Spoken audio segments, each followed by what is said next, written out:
Hey guys, what's up? It's Stephanie. Welcome back to my channel. So in the video today, I'm going to be kind of telling you how a 24-hour shift works as a physician assistant resident in a critical care medicine residency. Now, these words are interchangeable depending on what program you apply to. So sometimes they call you a PA fellow or they call the program a fellowship. So it just depends. Where I'm at, they call it a residency. They actually just changed the name to a fellowship for the new PA fellows and or nurse practitioner fellows that are going to go and start this year. So it just depends where you go. So just real quick, I decided to do a critical care medicine residency when I graduated PA school. It's postgraduate because I wanted to go into critical care medicine and I wanted to make sure that I knew what I was doing in regards to the procedures, the patients that you take care of, because ICU or critical care in general is a huge learning curve, not only for APPs, but also for doctors, residents, medical students, and then especially us for PAs, because we're not taught a lot about critical care medicine in PA school. And usually a lot of us don't get a rotation unless, of course, you request a rotation. So that's why I decided to do a residency, and the residency I did was 1 year. So it's a 1-year residency in critical care medicine where you rotate each month through all the ICUs that the program has. So in my case, I rotated through surgical trauma, surgical ICU, medical ICU, neurovascular ICU, neurotrauma ICU, transplant ICU, cardiothoracic ICU, etc. And I rotated through there for 1 month, and then at the end, I kind of rotated through whatever ICU I wanted to go into, because every ICU is very particular, and they get a particular patient population depending on what the ICU is. For example, transplant ICU, you get a lot of patients that have upper GI bleeds, a lot of cirrhotic patients, and then of course your transplant patients. And the neurovascular ICU where I'm going to be working, and the neurotrauma ICU, it's very neurospecific. So our neuro exams are a lot more detailed in comparison to all the previous other ICUs. So the last few months I spent time with neurology, neurosurgery, and then also the post-cardiac arrest team, since we take care of a lot of post-cardiac arrest patients. So throughout the residency, we were required to complete one 24-hour shift per week. So we work about 5 shifts a week, usually 60 hours plus. Now this changes depending on what ICU you're in. Cardiothoracic ICU, for example, the days were a lot longer versus like the transplant ICU, I got off like at 2 or at 12. So it just depends what ICU you're in.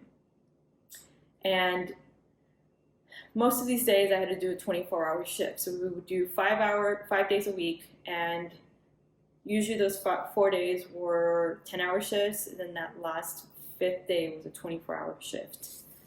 So in essence, we were working 65 hours a week, but like I said, sometimes we would get off a little bit later. So we were supposed to get off at 4, but sometimes we wouldn't get off till 5 or 6, especially if it was a very, very busy day, because I didn't like to take work home. So if I didn't finish my notes, or I need to finish procedures that didn't get done, or I didn't consult someone, or something that didn't get done, then of course I'd stay a little bit later. So we're required to do a 24-hour shift, and this is basically how a 24-hour shift works. So now that I just gave you a little bit of background. So say I am in the surgical trauma ICU. So in surgical trauma ICU, I wake up at 4:45 a.m., get ready, get changed, to go, park, and then take the bus that takes me from the parking lot to the hospital. And then once I get to the hospital, I go up to the 6th floor, and then once I'm in the 6th floor, I go, and I try to aim to get there around 5:50, the latest, because I like to get there, kind of print all my paperwork before we start sign out. So sign out starts at 6 a.m. So I get there, I print out all the paperwork for all the patients, because sometimes we divide the patients, and sometimes I don't know if I'm going to keep the same patients that I've been following, or get new patients, or if there's new patients. I also like to get there so I can look at the board. Once you get there, they'll have a board, and it'll kind of tell you how many beds are filled, and which patients were transferred, or which patients are going to get transferred. So that will help me look at the board and see how many open beds are open, and how many transfers or admissions we're gonna get, or if we're gonna get a new admission, it'll tell you. It'll also tell me if my patient's still here. So I'll look through it and see if my patient's still here. So I will print out all paperwork, all the face sheets on the patients, and then sign out starts at 6 a.m. So sign out, usually you're going to get sign out from an APP overnight or a physician fellow overnight. And so they will give you sign out on anything that occurred overnight acutely. So if a patient of yours that, for example, went into cardiac arrest, or a patient that needed to be intubated, or a patient that went to the operating room, they kind of give you just the hits, and then they'll also inform you on any new patients that they admitted, and they'll kind of give you a one-liner on the new admission. Sometimes they'll include the physical exam. In the neurovascular ICU, usually we do include the physical exam on sign out because we want to make sure that the physical exam does not change, because it's something that we track. So they'll include the physical exam, and then also anything that's pending, like I said, like a CT head that needs to be done, or they're going to the OR today, etc. So it's going to be sign out. Sign out usually lasts till 6:20, 6:30 the latest. Depends, of course, on who's giving you sign out. So when sign out is done, say we're done at 6:20, depending on how many residents and or fellows and of course AVPs are there, then it depends on how many patients you're going to get. So for example, if there's like 6 or 7 of us and there's 22 ICU beds, then we're probably going to get 3 or 4 patients each, which is nice. But there's been times where it's just 2 of us and I get half and the fellow gets half, so it's 11 and 11. So that's why I like to print out everything, because you don't know what's going to happen. And then I know last year during COVID, a lot of the residents got COVID, so we were bare bones and it was just very stressful. So we split up the patients depending on how many there are. Usually, if you've already been on that unit, they will let you keep your patients so you can follow them, and you'll notice that you get to know the patient very, very well because you've been following them for several days. So you get the patient, you've been following them, you get your 4 patients, etc. So first thing I do is I'll go to the nurses before the nurses switch, which is around 7, and I'll ask them for any acute changes or anything that they're worried about, because they know the patient a little bit better than you do because they've been following them the past night. And sometimes there's things that get missed during sign out, so they may have told the provider that was on overnight that they were worried about this, but the provider unfortunately was too busy with the new admissions or a patient that was crashing that sometimes it got forgotten. So that's why I like to make sure, and I go and I ask the nurses what happened overnight and if they're worried about anything acutely. Once I've done that, I go and I examine the patient. I do a physical exam, right, neuro exam, try to see if they're following commands. Can you sweep my fingers? Can you tell me your first and last name? Where are you at? Are they oriented ×3 or ×4? Can they wiggle their toes, squeeze my fingers? Do they have a cough or a gag if they're intubated? If they're intubated, I look at the ventilator. What ventilator settings are they on? Do they have any chest tubes in place or just drains in their brain or in their abdomen? What do the drains look like? Do they look bloody? Do they look serosanguinous? Do they look cloudy? Maybe I think there might be an infection. I'll do a quick abdominal exam. I'll listen to their lungs also. Do I think this patient might be prone to pneumonia? Do I hear bronchi? Do I hear crockles? Maybe are they fluid overloaded? Do they have pink edema? So I'll do a quick physical exam on them. And then once I've done that on my patients, I go back, I sit down on the computer, and then I go through the patients. So for example, if it's patient A, I'll go through any consults that I consulted overnight. Did they actually come and see the patient? And if they don't, I like to page them and remind them if they can come to see the patient before rounds start, because then your attending will ask you why they did not come to see the patient. In addition to that, I'll go through the labs, CBC, BMP. So for example, look at the BMP, what is their sodium like? In the neuro ICU, we care a lot about the sodium. So if the sodium is going down, what does their urine look like? If they have a huge brain bleed or a brain injury, do we think maybe they're going into diabetes insipidus, right? Does their urine look clear like? Or is their sodium going up? Is their potassium going up? Are their electrolytes deranged that we think maybe they might be having an acute kidney injury? I like to look at their CBC, follow their platelets or hemoglobin.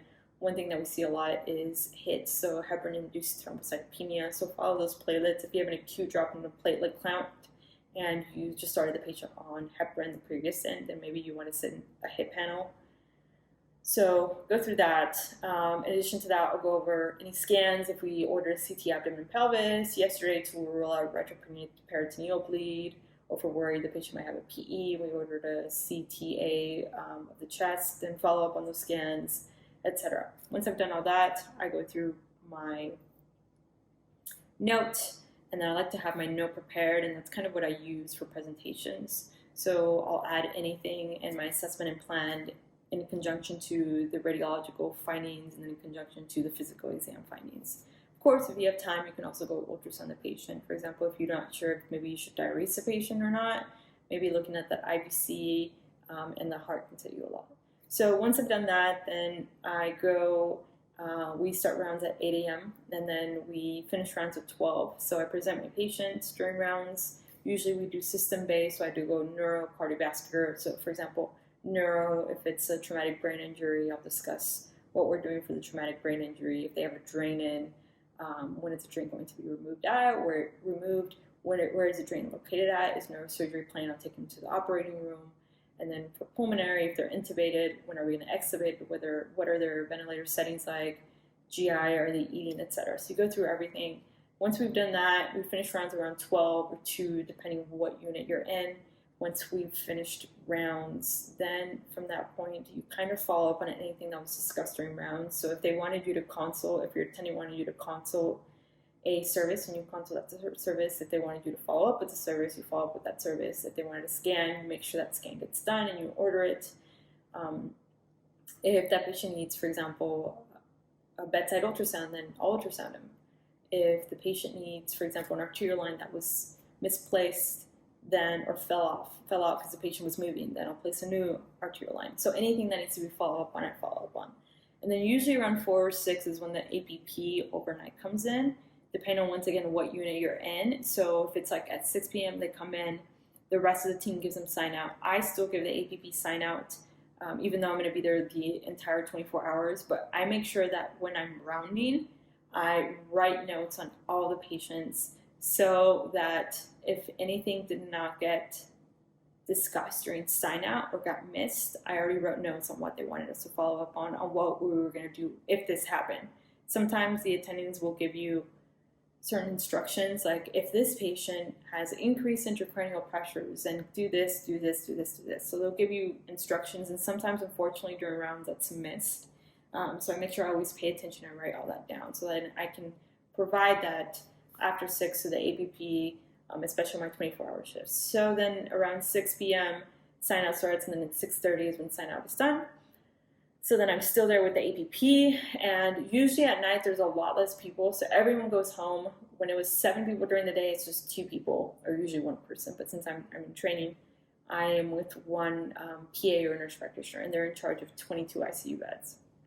So at night is when kind of stuff hits a fan. So it gets really busy. It's a hit or miss on what night you have. So sometimes you can have 7 patients that are going to be transferred, and you're going to get 7 new admissions, and then on top of that you have patients that are acutely dying, or for example, one of those admissions or 2 of those admissions are from the outside hospital, so you don't know what's going to happen or what state they're going to come in, because usually those patients come in and it's just a disaster.